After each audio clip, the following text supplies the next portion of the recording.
오래전 화순의 한 외딴 마을에는 신비로운 전설이 전해지고 있었습니다. 그것은 깊고 어두운 산속에 숨어있는 겐 사슴에 관한 이야기였습니다. 마을 사람들은 이 사슴이 마을의 수호신이라고 믿으며 매년 그의 은혜를 기리는 제사를 지냈습니다. 겐 사슴은 보통 인간이 눈에 띄지 않는 존재였으나 매년 제사가 있는 날에만 모습을 드러내곤 했습니다. 그날이 되면 마을 사람들은 겐 사슴이 나타나기 전까지는 산속 깊은 곳으로 이어지는 오솔길을 따라 고요히 행진했습니다.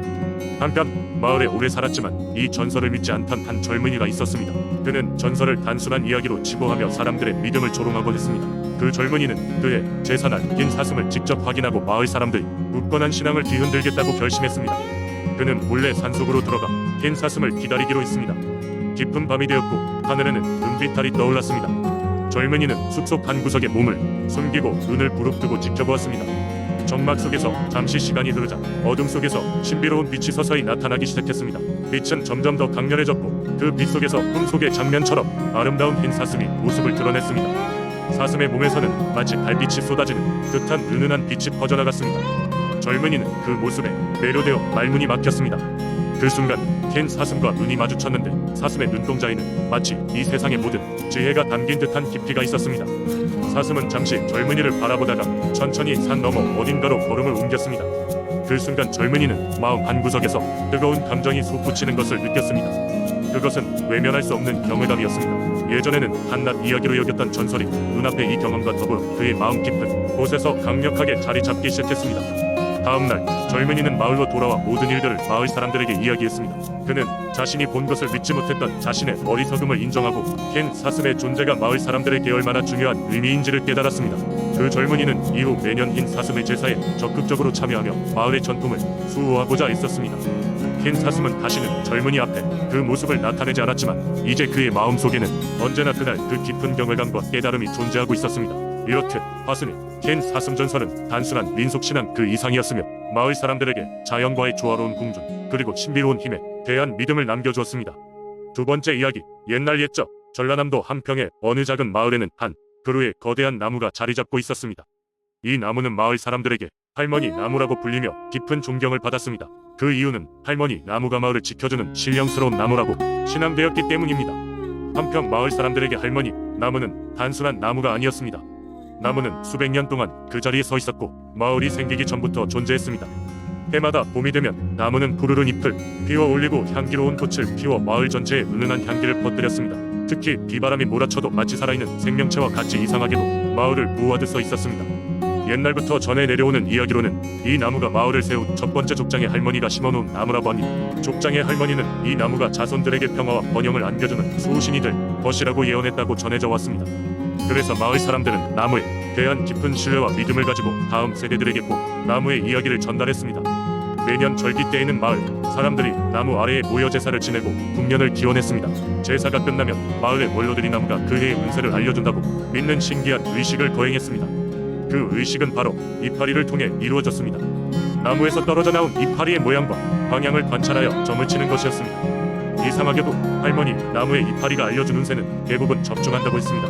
어느 해 마을에 심한 가뭄이 찾아와 모두가 힘든 시기를 겪고 있었을 때 사람들은 할머니 나무의 기도를 하며 물을 구할 수 있도록 도와달라고 간절히 빌었습니다.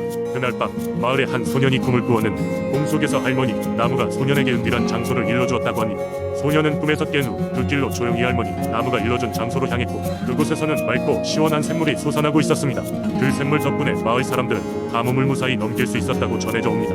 이런 많은 신기한 이야기와 함께 할머니 나무는 마을 사람들에게 언제나 기쁨과 안정을 가져다 주었습니다. 나무 아래에서 아이들은 뛰어놀고 연인들은 사랑을 고백하며 노인들은 옛 이야기를 나누었습니다. 세월이 흘러 마을의 모습은 많이 변했지만 할머니 나무는 언제나 그 자리에서 마을을 지켜보고 있었습니다. 그러던 어느 날 천둥이 치고 번개가 치는 무서운 폭풍이 마을을 덮쳤습니다. 오래된 나무가 어찌 될까 마을 사람들은 걱정했지만 놀랍게도 나무는 꿈쩍도 하지 않고 서 있었고 마을 사람들은 아무런 피해도 없이 무사히 그 밤을 넘겼습니다. 그 일로 인해 마을 사람들은 할머니 나무가 진정한 마을의 수호신임을 다시 한번 깨닫게 되었습니다. 지금도 한평 마을을 방문하면 그 늠름한 할머니 나무를 만날 수 있으며 그 나무를 둘러싼 많은 전설과 이야기는 여전히 마을 사람들의 삶 속에서 살아 숨쉬고 있습니다. 그리고 할머니 나무는 여전히 그 자리에서 수호신으로서 마을을 지키고 있습니다. 세 번째 이야기, 옛날 옛적 푸른 바다와 푸른 하늘이 맞닿은 그곳 전라북도 부안에 위치한 작은 어촌 마을이 있었다. 이 마을은 바닷가에 기대어 살았기에 늘 바다의 자비에 의해 매일의 생계를 꾸려갔다. 어부들은 아침이면 들뜬 마음으로 바다에 나가 고기를 잡았고 저녁이면 고된 하루를 마무리하며 가족들과 둘러앉아 하루의 이야기를 나누었다. 그러나 이 마을 사람들에겐 전해 내려오는 하나의 특별한 전설이 있었다. 먼 옛날 마을 앞 바다에는 해신이라 불리는 신비로운 신이 살고 있었다고 한다. 해신은 마을 사람들의 선과 악을 판단해 그에 따라 바다를 평안하게 만들거나 때로는 거센 폭풍을 불러일으키기도 했다. 해신의 눈에 들지 못하면 바다를 무서운 적으로 돌리기도 했지만 해신의 마음을 사로잡으면 바다는 마치 유리장처럼 평온하게 빛났다. 해신의 마음을 얻고자 마을 사람들은 예로부터 매년 봄이 되면 특별한 의식을 치렀다. 바닷가에 모여 음식과 꽃을 공양하고 아이들은 노래와 춤으로 해신을 즐겁게 했다. 그 중에서도 특별한 장면은 물고기를 형상화하여 만든 컵을 바다에 띄우는 일이었다. 이때 마을의 제사장이 온 마을을 대표하여 해신에게 감사와 소원을 기원했다. 컵이 파도에 떠내려가지 않고 잠시 멈추어 정박하면 그 해는 붕어와 함께 거센 바람 없이 평화로운 해가 약속되는 것이었다. 어느 해 마을에 큰 가뭄이 찾아와 모두가 힘든 시기를 보내고 있었다. 물이 귀하게 되면서 농작물도 보이지 않고 바다마저 평소와 다르게 말라가기 시작했다. 마을 사람들은 두려움과 불안에 잠기어 어떻게 해야 할지 몰라 발을 동동 굴렸다. 제사장은 해신께 구원을 청하기 위해 더욱 정성스럽게 의식을 준비했다. 그러던 중 마을에 이름 모를 소녀가 찾아왔다. 그 소녀는 자신이 해신의 메시지를 전하러 왔다고 했다. 믿기 어려운 이야기였으나 소녀는 흔들림 없는 목소리로 말했다. 해신은 오늘 밤 별이 뜰 때 마을의 가장 높은 언덕에서 당신들을 기다립니다. 제사장은 그의 말을 믿어보기로 하고 온 마을 사람들에게 힘을 내자고 말하며 모두를 이끌고 언덕으로 향했다. 밤이 되어 마을 사람들 모두가 언덕에 모였을 때 하늘에 별이 쏟아지듯 아름답게 빛나는 모습이 보였다. 그때 소녀는 손을 들어 말했다. 해신께서는 여러분의 진심을 느끼셨습니다. 서로를 믿고 도우며 어우러져 사는 모습이 아름답다고 하셨습니다. 그러자 파도가 부드럽게 치기 시작하고 하늘에 있던 별들이 더욱 밝게 빛났다. 그날 이후 마을은 예전의 평화로움을 되찾았고 사람들은 소녀가 곧 해신이 보낸 메신저임을 확신하게 되었다. 해신과의 약속 덕분에 평안한 일상이 지속되었고 마을 사람들은 해마다 그 소녀의 이야기를 전하며 새롭고 오래된 전통을 만들어갔다. 이 이야기는 부한 사람들 사이에 오랫동안 전해 내려오며 때때로 마을 전설 이야기로 가족끼리 민 밤에 되새겨지곤 한다. 해신과 소녀의 전설은 사람들에게 자연과의 조화 그리고 서로에게 진정한 마음을 갖는다면 어떤 어려움도 헤쳐나갈 수 있다는 교훈을 전한다. 네 번째 이야기, 옛날 옛적 지금의 보영지역이라 불리던 작은 해안마을에 배우 할머니라는 전설적인 인물이 살고 있었습니다. 그녀는 오랜 세월 동안 마을 사람들에게 붕어와 안전을 가져다준 수호신으로 여겨졌습니다. 배우 할머니가 특별한 능력을 가진 것은 아니었습니다. 그녀의 진정한 마법은 바다와 마음을 교감하는 능력이었죠.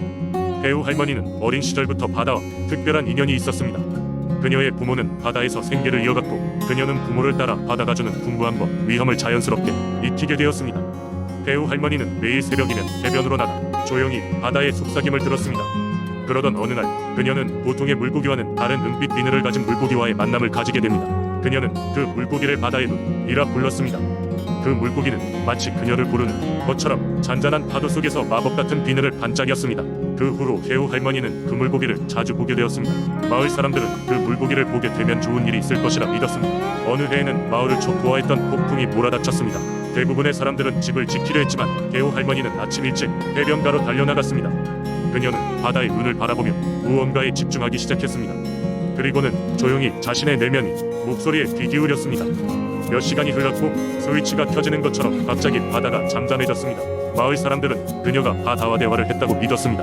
그 사건 이후로 배우 할머니는 점점 더 많은 마을 사람들에게 신뢰와 존경을 받게 되었습니다. 그녀는 매년 첫 수확이 시작되기 전 마을 사람들이 함께하는 제사를 주관했습니다. 제사 동안 마을 사람들은 배우 할머니가 해주는 이야기 속에서 바다와의 공생의 중요성을 배웠고 그녀는 그들에게 물고기의 이동, 경로를 알려주기도 했습니다.